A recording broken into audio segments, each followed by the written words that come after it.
Hello friends and colleagues, and welcome to London. My name is Gabriele Rognoni. I am Chair of Music and Material Culture and Curator of the Museum here at the Royal College of Music. I am very sad that we can't be together this year to celebrate and just meet each other, but I am delighted to be able to give you a sneak preview of the new spaces that we have developed over the past 4 years here at the college and that we are just about to launch in the autumn. The college was founded at the end of the 19th century as part of the wider redevelopment of this area, which brought together the arts, culture and science. In the same area were built the Royal Albert Hall, the Science Museum, the Natural History Museum and the Victoria and Albert Museum. This building, in particular, was opened in 1894 thanks to the efforts of Sir George Grove, our first director and the man who managed to bring together the funding and the professorial team that made the college what it is today. The archives of Grove are still in our library, and in the same year, 1894, Grove also managed to publish the first edition of his Dictionary of Music and Musicians. Collections and musical heritage were at the heart of the identity of the college since the very beginning. We received in 1894 a first donation of musical instruments and library material, and the collections have grown in the meanwhile to include over 2 million items. They are now certified as a collection of national relevance by the Arts Council of England, and the collection is now managed by the library and the museum. And these two departments of the college have now been brought together thanks to the redevelopment of our estate to face each other in a new space. The museum collection includes over 15,000 items, among them well-known objects such as the earliest guitar in the world, made in Lisbon 1581, the famous portrait of Joseph Haydn, painted by Thomas Hardy in the late 1790s when Haydn came to London, and a well-known portrait of Baroque castrato singer Farinelli. Many of you might have seen these items in the purpose-built gallery, which was created by the college in the 1970s. It was a pioneering building at that time, climate-controlled, protected from light. It was a first huge effort from the college to make this heritage available.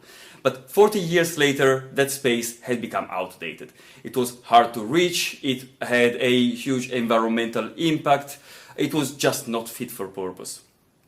And so we decided to demolish the old building and redevelop the entire site, the entire wing of the college where the old museum was sited. This was part of a wider project called More Music, redeveloping the Royal College of Music, about £40 million. And it was an opportunity for us to rethink what the connection between the collections and the college could be, and how to best serve and how to best build on each other's strengths to increase the impact of the museum for the college and also the impact of the collections and the college for music education and enjoyment in London and beyond. The new concept rests on 4 pillars, each of which has been allocated a dedicated space in the redevelopment. These are display in a permanent display in a permanent gallery and in a temporary exhibition area. Education, which is what the college does as a mission, in the Weston Discovery Centre. Performance in a climate-controlled space, the performance studio, which is humidity-controlled, and it enables us to have concerts on our own instruments with audiences of up to 90 people. And research in the Wolfson Research Centre in Music and Material Culture, where our PhD students, external researchers, will have the chance to engage with the collections and with all the items that are not on public display. For the design of our new permanent display, we wanted to represent music as much as musical objects. This is a music institution and we wanted to connect with the identity of the Royal College of Music in general. And for this reason, rather than following a chronologic or a geographic display, we decided to divide the narrative in 3 concepts, in 3 ideas. And these are the three creative moments of music making and of the creative process in general. You have a first step, which is the creation of new ideas. You have the moment when you develop that into a craft, and you have the moment when you perform that idea. And these are the three areas that we have in the gallery. They are identified with colors, red, green, and blue. And each include objects that substantiate that idea and try to articulate how the connection between the objects and music worked together to lead to new repertoires and new ideas. An example of this is our Claviceterium. The collection includes a lot of firsts in their kind.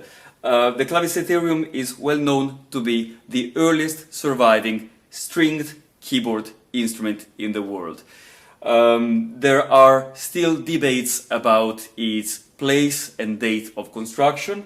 The official, the latest attribution, the one published in our catalogs, is Ulm in what is today Germany in the 1480s, and this was based on some strips of paper, some legal documents that are found inside the instrument.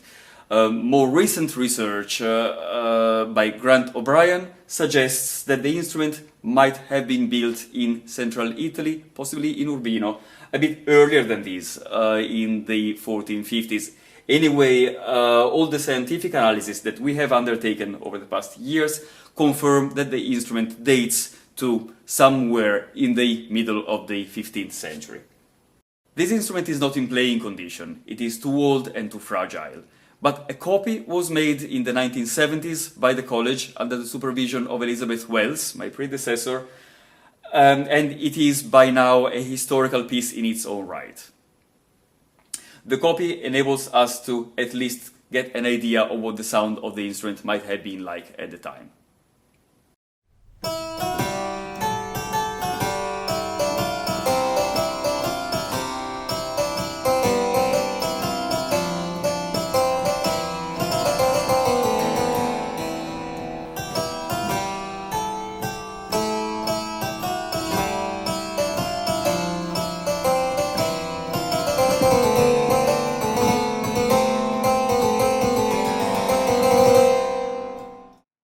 We can of course rely on a large number of musicians, and there will be live music played in the gallery as much as possible. Some students will be invited to rehearse and practice on the instruments of the collection, and some of them will be just invited to rehearse and practice in this space on their own instruments, so that there is a direct connection between the behind the scenes of our educational activity and the visitors to the museum. But we can't aspire at having live music all the time in the gallery, because we are aiming to being open 8 hours a day for 6 days a week. So digital resources will play a key role in the interpretation of our story and in the enjoyment of our collections.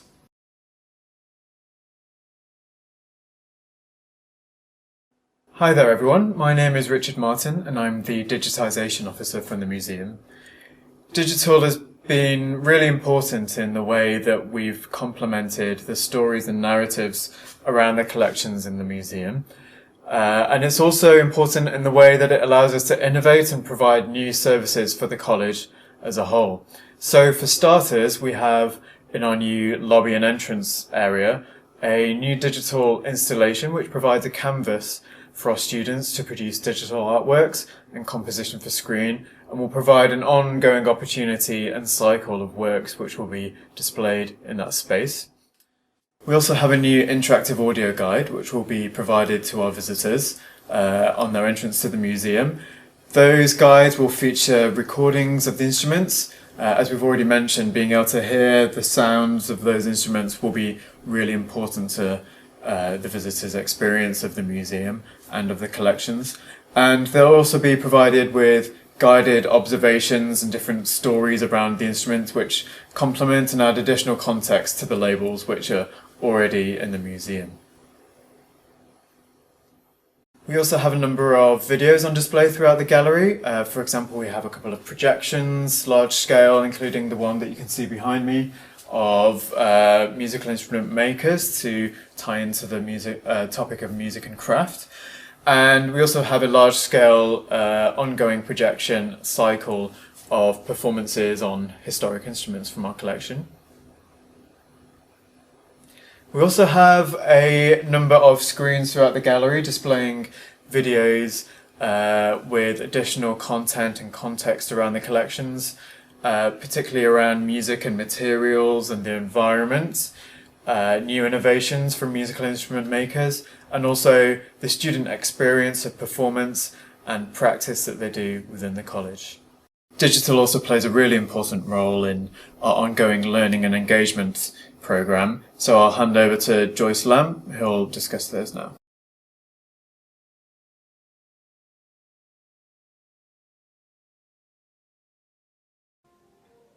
The Resident Discovery Center is a multi-functional learning space. It will have two settings, hands-on and digital interactives, and workshop space for schools and family activities. The museum team has created these three interactive units that explore three musical hand actions: hit, press, and plug, for families to interact. Digital interactive activities will be projected on the wall here. In general, the center will deliver an informative, inspiring, family-friendly visiting experience, mainly through interaction with musical instruments. When the museum reopens, we plan to deliver activities for schools and families, and also explore the possibility to organize activity for other communities, allowing more people to appreciate and understand the collections. Twitter is currently our social media platform to engage online community. We hope to use this channel to promote not only the collection's key and important items, but to showcase more other items in our collections to the public.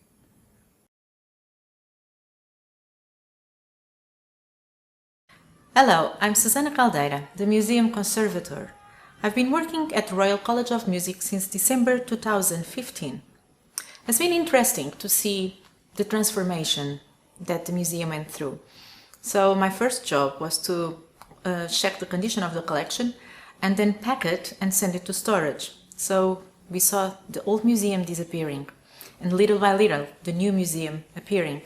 During these years that between the first museum to be gone and this new one to be built, all the instruments that are now on display came through the workshop, and I had the chance to prepare them for display with different levels of conservation treatments, but nevertheless all of them very interesting and great learning opportunities, which I hope with the time will be useful not just for this collection but for experts to use as research material as well. It has been really rewarding to work with a team that has different specialisms, but we all come together to one idea and to bring this museum to what it is today. And there's a certain consistency and coherence within the team, which it made the project very, very special. We have used the services of conservators and even scientists, which may or may not be associated to other museums. But we have been having them working with us has helped us to learn about our collection, but at the same time has established very good partnerships with the institutions they are associated with, if it's the case. The conservation of these objects also allowed us to reach out to other universities and colleges. I'm thinking of Westin College, I'm thinking of UCL, where some of the students of the conservation programs have done internships with us, placements with us, and volunteer work. So we had the chance to learn from them as well. And this is very, very good because we can bring very fresh knowledge, which sometimes we don't have the time to completely follow up with, but they can bring us new ideas they can bring us more up-to-date research. And at the same time, we can provide them different type of objects to work on, really valuable group of objects, and we can provide them a place to work and a space where they can apply their knowledge and acquire new one. If asked if I'm pleased with all the work that I've done, well, I'm a conservator. I always see space for improvement. But within the conditions we had, the time and the budget available, I think we did our best. And I really look at the objects and feel happy that I was the one that had the chance to work on them. But as I said, not alone. It's a teamwork with people from the RCM and outside of the RCM, and the contributions of so many people that so many years before I was even here or even alive already started to contribute with knowledge and information that allowed us to be where we are today.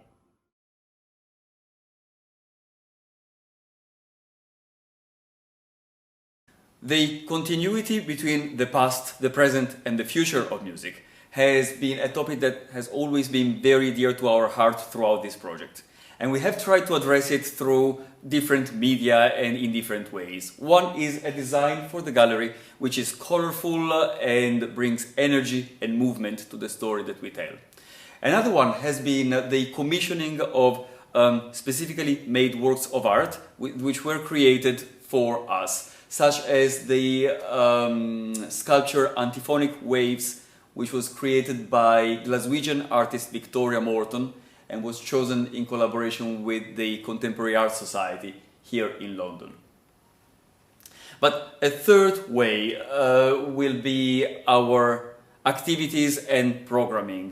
This space is highly technologically wired, with a set of loudspeakers managed through independent channels, wiring for live streaming, and the resources to have top quality video recordings of performances and concerts that can be managed remotely through our studios.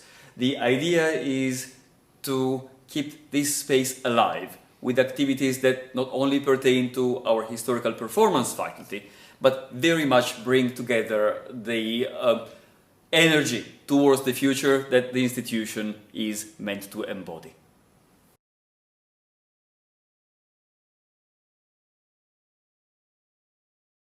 This is our Wolfson Center in Music and Material Culture.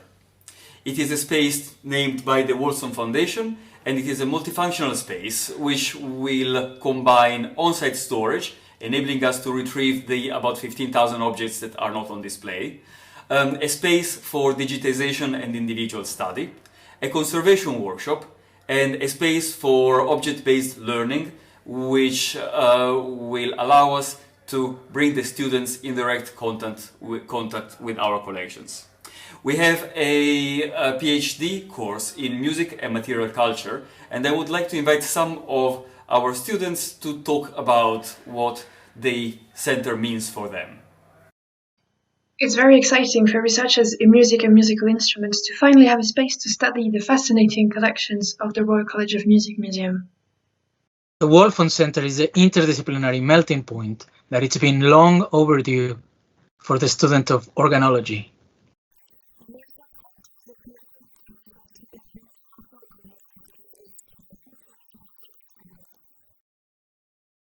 Thank you very much for being with us. This was only a little preview of what the museum has to offer, and we very much hope to welcome you in person here to visit sometime soon. The museum will be launched digitally on the 16th of June, and we are planning to open to the public at the very end of September 2021. Goodbye, and I hope you enjoy the rest of the conference.